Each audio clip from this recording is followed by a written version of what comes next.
Welcome to Your Town. I'm Wendy Brodie with Art of Food, the culinary host for this wonderful interview show. And my guest today is a wonderful cooking buddy, neighbor, John Alvord, who's an IBM engineer. So he takes this wonderful exacting science background and applies it to the creative experience of food. Welcome, John. So great to have you. It's lovely to be here. Thank you. Well, I know that your lovely wife, love of your life, Anne, has been so gracious in promoting your talents and sharing a little bit of information about you, in that you started when you were 8 years old, and I'll let you continue on how and when you got involved in the cooking part of your life. Well, I'm a baby boomer. I was born in 1946, and my mom and dad had determined to have 12 children. Oh my goodness. And it ended up being 6 because it's effort. At one point, when my mom was in the hospital with her 5th child and had to stay longer, I took over feeding the family for breakfast every morning. I made oatmeal and toast and eggs and chocolate milk and whatever people wanted. And I did that for 2 weeks as my grandmother, my father's mother, sort of sat astonished. And I've just always enjoyed cooking. Well, also, that's a great place to get your start, and I'm sure your brothers and was the sister the last one, or no? I was the oldest, and my sister was next. Next. And you told me such a touching story that your sister bought you your first cookbook. Well, my sister was very knowledgeable. She knew how much I loved to cook, and somehow, when I was 14 years old, for Christmas, she bought me Julia Child's Art of French Cooking, Volume 1. And I started making things out of it, simple things like French onion soup. And that summer, I got together with my dad. We got a whole bunch of lobsters, and I made her recipe for lobster thermidor. And we'll go back one step further. You're an East Coast boy originally, yes. So Maine lobster. Born and raised on Maine. I had lobster farmers or fishermen to the left of me, literally, Captain Crawford, and to the right of me, Mr. True. They all went out lobster fishing, and these are the great big Maine East Coast lobsters. Wow. So continue on. I just wanted to know or share that you are a lobster expert. Well, I really enjoyed it. Lobster thermidor, you kind of cook them first in boiling water, and then you remove the meat, and then you make a sort of a cheese sauce with lots of butter, lot of brandy. My dad didn't allow hard liquor in the house, but he went out and bought a pint of brandy for me. And my mother just about collapsed when I put a pound of butter in a saucepan, and then when it melted, poured in a pint of brandy and let it reduce as part of making the sauce. And then after having made the sauce, mixed in the lobster meat chopped up, you put it back inside the body of the lobster, and you put it under a grill with some cheese on top, and it made it sort of crusty brown, and then you serve it that way. And this was 14 years old. That was 14, yes. I also made it for my wife Anne's 75th birthday a few years ago, but I had to fly it in, and the lobsters cost $100 for 2 of them. Oh my goodness! But they were nice big lobsters. Wow. But anyway, I've always just loved to cook. You know, it just makes me feel good. Well, we've had such fun times together, especially since we shared a wonderful friend in Shio that I've had on the show talking about her Sierra hiking trip, and how she ate along the way, etc. But she's been our Mexican food expert, and I know you've mastered Mama's recipes that you learned so well. Yes, she came down on my on one birthday with her mother, and they together taught me how to make chili rellenos. Subsequently, I improved the recipe somewhat in my technical ways, making it a little bit easier, a little bit something or other, and so I make it regularly now. So what sorts of changes did you make for our American ease? Well, first of all, the chilies themselves I use are known as poblano chilies or pasilla chilies. Although when they're dried, they seem to be ancho chilies, which I don't completely understand. But anyway, the way she taught me is you would slit the ancho chilies down the middle and remove the seeds and the white stuff inside, and then that's when you would char the chilies and afterwards. After that, yeah. But I decided that it was really hard to stick them back together using the skewers or stuff. Yeah. So I ended up taking the top off and then removing all the ingredients, so it was a more continuous thing. Oh, fabulous. And then when you're working on them, you fill them up with mozzarella cheese in her recipe, and then you dip it in an egg batter, and then you dip it in a sort of a breadcrumb mixture, and then you fry it in I'm drooling. This is, of course, one of my all-time favorite dishes. And when you do it that way, it ends up, the top forms sort of like an egg plug, so the cheese doesn't leak out. And you don't have the problem of them sort of splitting apart at the skewer. And so that's one thing I did. It was a funny moment at a dinner a while ago where I served them, and two funny things happened. The first was that you and your husband Bob were served them, and you demanded that you switch plates because his plate had a bigger chili on it. Well, you know where my heart is. Oh, I understand. Yeah. And then there was another moment where Dale turned to Chayo and said, Chayo, you must get this recipe. This is great. But of course it came right from her. Right. So, but anyway, it was a lovely moment the first time we cooked together when you and Chayo and I were all scraping off the char of the chili and getting it ready, and then later on you were wrapping them in flour, and then I was dipping them in the egg. Yeah, well, that's what it's all about. And as we were coming here today, we were talking about how cooking is really an act of love, and and when a recipe comes about, it's like every artist. You can have the same recipe, same with cooks. It's always going to have our own spirit, our own take on it. And of course, I can comment with authority how good your food is. But you've made it's actually a community experience, because your husband Bob was there, and another time, and it was kind of the winter, and you make a nice tomato sauce with this, and the tomato sauce just wasn't tasting right. It didn't have enough flavor, and Bob and I together figured out that if we put a couple tablespoons of sugar into the big mix, it would reduce the sourness and balance out the thing so the flavor could come through.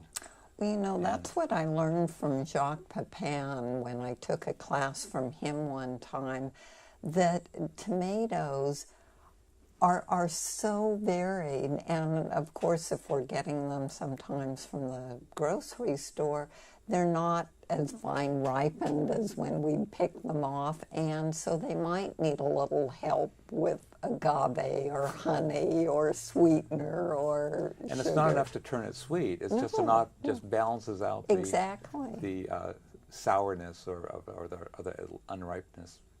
One of my favorite memories of living down in Deep Big Sur was a time when we had a garden with a lot of fine ripened tomatoes, and I made some mozzarella cheese all by myself, and then I served it to friends, and that's what we had for lunch: fine ripened just bursting with flavor tomatoes and homemade mozzarella cheese and some olive oil and salt and stuff. And, Well, I know one of your great recipes and stories, not that you don't have many with your own family cookbook, but are crab cakes. So tell us about how you came into doing crab cakes, the story behind the recipe. Well, we had been Anne, my wife Anne, had visited down here for a long time, but we were living on the East Coast, and every time we came over here, which was a couple times a year, we'd stop at a restaurant in Moss Landing called Maloney's, just over the bridge past the power plant. In 2002, and they had great crab cakes, fantastic crab cakes. We'd go there and we'd each order 2 appetizers, and that would be our meal of the crab cakes.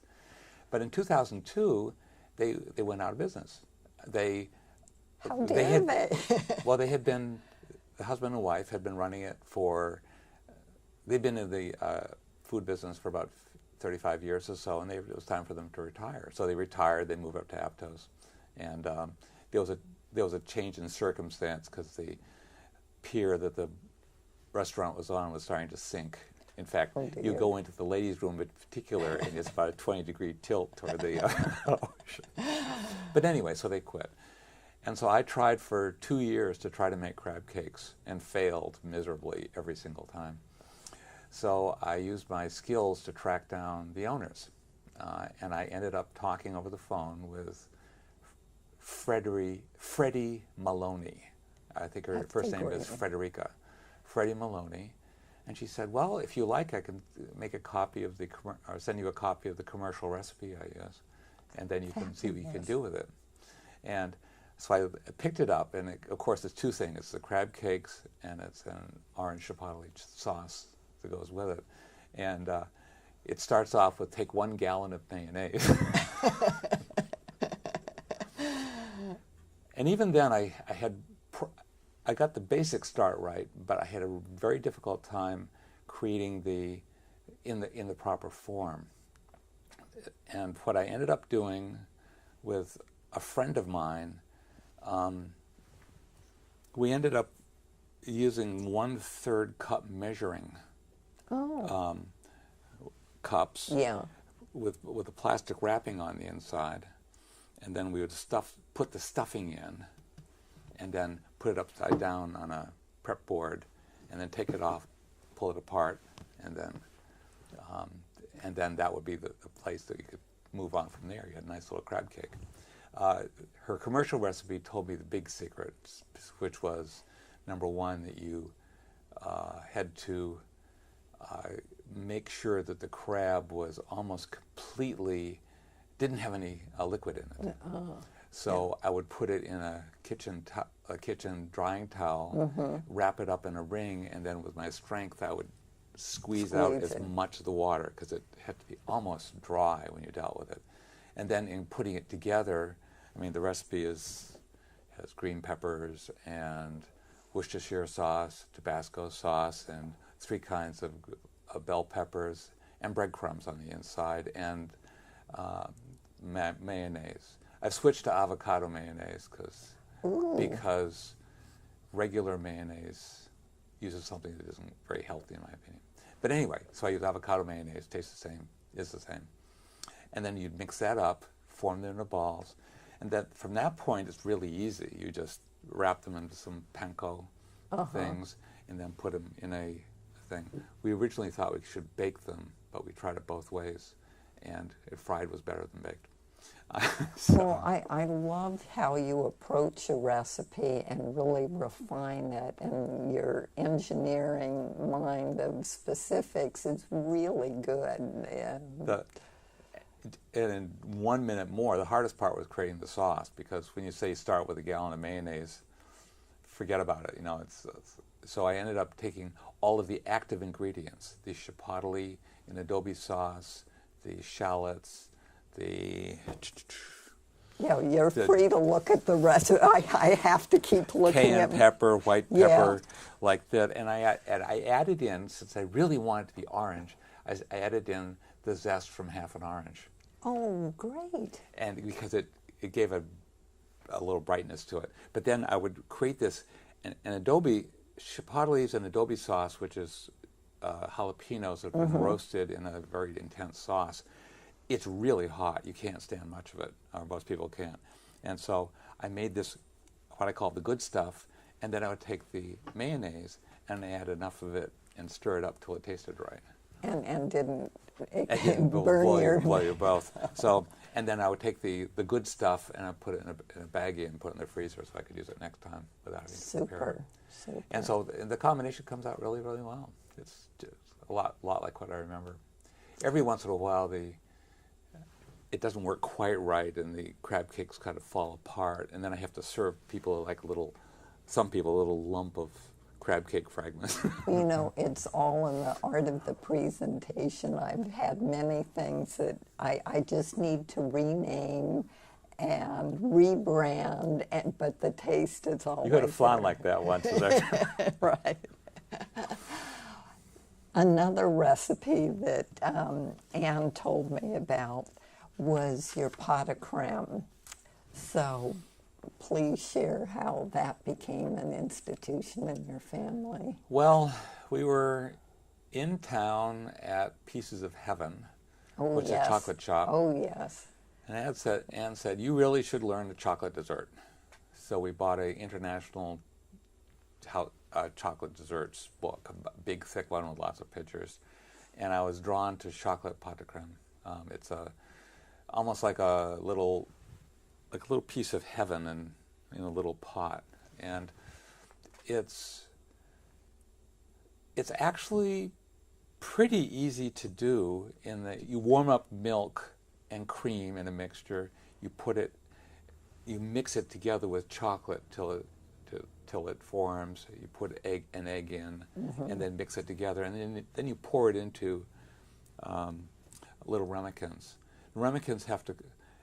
It's said you should cook them until they're done, and it took me a year and a half to figure out that to calculate and measure that if I got it into the 180s, the temperature into the 180s, it would come out just perfect. If it got up into the high 90s or 200, it tasted cakey. Oh, interesting. And from my reading, I knew that if it was below 180 and 170s, then the raw egg might not be fully cooked and it might be dangerous to eat. So mid-80s, it's this luscious thing. And then you serve it with whipped cream on top and raspberries and stuff like that. There was one time I served it to a pastry chef from San Francisco, and I asked him for his criticism. And he said, well, he probably would have used 2 different flavors of chocolate, and probably one more intense that I had. I used 86% Schaffenberger chocolate. And that wasn't strong enough? He thought that there should be some that was more bitter. It wasn't strong enough. That's pretty bitter, I think. Well, anyway, I asked for his criticism, yes. And he said in his restaurant that's what he'd do, but he thought I had the smoothness down. Oh, perfect. Just perfect. So we used to, at the Big Sur Health Center fundraisers, we used to sell them. We'd sell you 10 for $200, as many as people wanted it. And we had lots of people buy it, including the head of Chomp bought it once. Oh, cool. How wonderful. Well, among your many, many great recipes that you have, you found that you needed to change the diet a little bit for dear Anne, who became diabetic.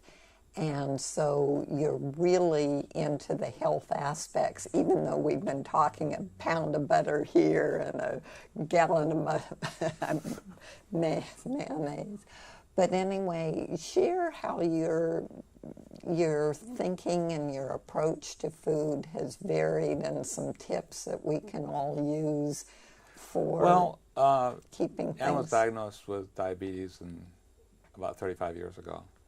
And after some go-around, we found a doctor who had really good knowledge. He's since been declared a national treasure. Everybody talks about him. His name is Richard K. Bernstein. And his insight was that a person with diabetes should restrict their carbohydrates. That means they should avoid sweets, they should avoid pasta, they should avoid bread, they should avoid a lot of good stuff. So we had a favorite dish I made called turkey chili. And so I basically altered the turkey chili, reducing the amount of beans, not putting any rice in, and also taking portobello mushrooms and chopping them up and adding them to it as well. And so that, along with the 7 magic spices, which I can barely remember right now, but everything from chili to white pepper. And I've had that dish too. It is so good. I could eat a bowl. I did eat. I think, didn't I do a 3rd helping one time? Well, I remember there were times down in Deep Big Sur where we'd have Christmas parties, and it was supposed to be a potluck, but people started coming saying, well, I know there'll be a big bowl of John's turkey chili there. Well, John, I can't thank you enough, and I look forward to many more evenings and cooking experiences with you. Thank you so much. Well, I'm glad to be here. Thank you. Thank you.